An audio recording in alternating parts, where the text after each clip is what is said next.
Is there any food so humble, So democratic, so American? so downright delicious as a cheeseburger? You know, the truth is that in this great country of ours, there are so many different regional variations and styles that you could actually travel from coast to coast and never have the same burger experience twice. Exactly. So if anybody ever tells you that you're cooking your burger wrong, they need to check themselves. There are some basic physical, chemical, and thermodynamic truths that make a good burger, though. Exactly, and knowing those truths can help you get to the bottom of what's going on between those soft buns. I'm Kenji Lopez-alt. And I'm Katie Quinn. And on this episode of the Food Lab, Cheeseburgers. Cheeseburgers.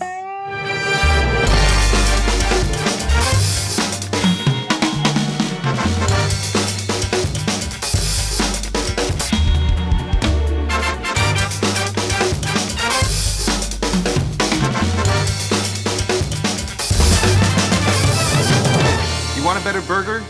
Ditch the pre-formed frozen patties. In fact, ditch the pre-ground meat from the supermarket, period. Inside those styrofoam trays and cardboard boxes, you're gonna find densely packed meat from who knows what parts of the cow. You've lost the battle for good flavor and texture before you've even started. When you ask for specific cuts of the cow, you get exactly the meat you want. Cows are incredibly complex creatures, so depending on where you get the meat from, it's entirely different flavor and texture. Okay.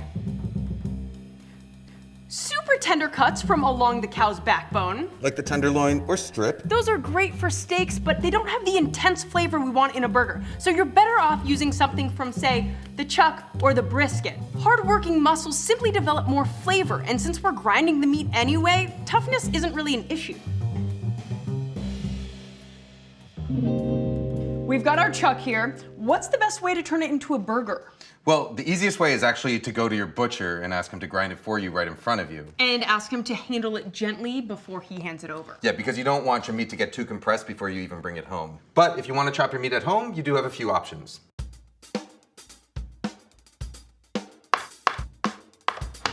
Chopping by hand is a good option because it gives you really precise control over the final texture of your meat, but it's also a really, really major pain in the... Assuming that you are not hand chopping, what are your other options?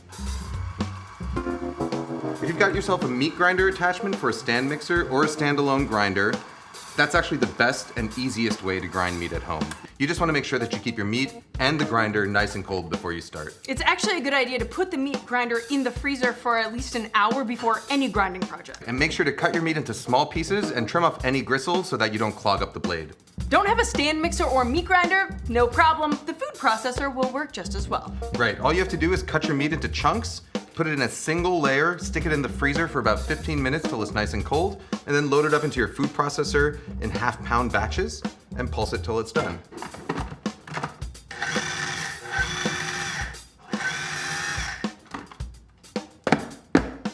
However you choose to do it, one thing's for sure. If there is just a single thing that can change your burgers from everyday to extraordinary, it's to grind your own meat. Right, you know what they say, Katie, once you grind, you don't rewind. Do they really say that?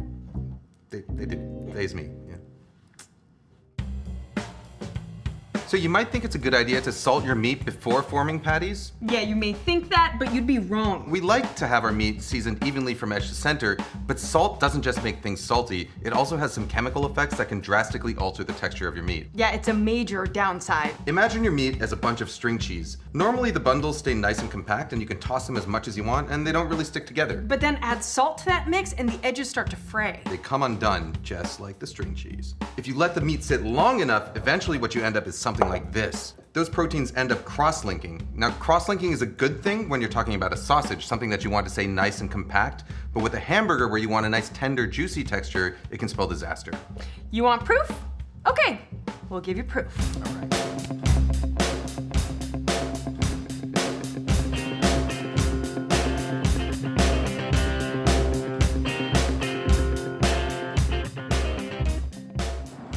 I've got here 2 hamburger patties, and while they may look identical, they're actually not. One of them was salted before I formed the patty, the other one was formed and then salted only on the exterior. Now we're gonna fling both of these against the target using the patty pulse here and see what happens. Prepare patty number 1.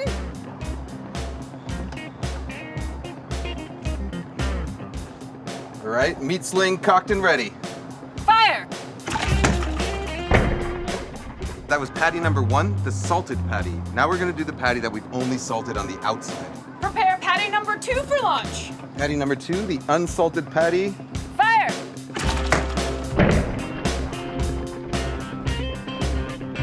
All right, let's see what we got. So, first off, we got the salted patty. It almost looks like it didn't even hit the... Yeah, it looks like a little bit chewed up, but mostly intact.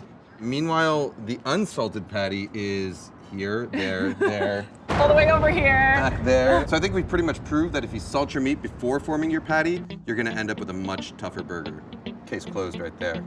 And now we get to the biggest burger question of all. Is it ever okay to smash your burgers? So you've probably heard this from a lot of chefs that once you put the burger on the grill, you do not want to press down on it because all you're gonna be doing is squeezing out juices. And those guys are usually right. If you're grilling in your backyard, don't smash. Right, and if you've got a big fat juicy burger in a pan ready to come out onto the bun, you don't want to be pressing down on that. But if you want the deepest, most flavorful brown crust, something that cooks through in record time but manages to keep its juice through the process, Then smashing is the way to go, and I'm serious about that.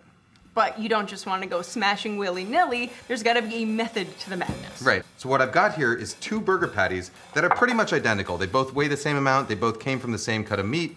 What we're gonna do is one of them, we're gonna stick in this hot skillet, smash it right from the start. The other one, we're gonna place in this skillet, wait a little bit, and then smash it and see what happens. You ready? Let's do it. Patty 1, smash. And you can see there, when we smash at the beginning, there's almost no juices that have escaped. Patty 2, we're gonna put in here and let it warm up a bit before we start to smash it. All right, now that the second burger's been on here for a couple minutes, we're gonna press it down and see what happens now. Oh man, and yes, there you can see, So much juice leaving. those are the juices that they're talking about, and those are the juices that you don't want to lose. As long as you smash early on, you don't lose any juices at all, really. And the best part about a smash burger is this bit. Let me show you something.